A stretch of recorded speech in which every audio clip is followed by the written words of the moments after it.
Your oil change indicator helps take the guesswork out of oil changes.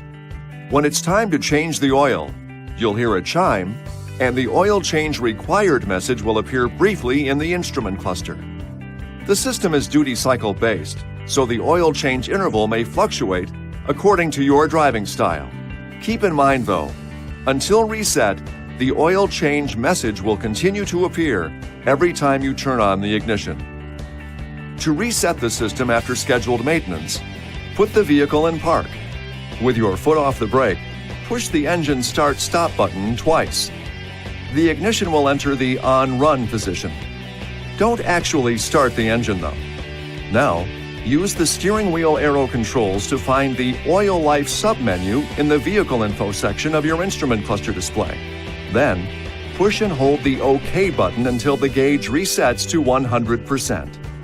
This video is not intended to take the place of your owner's manual.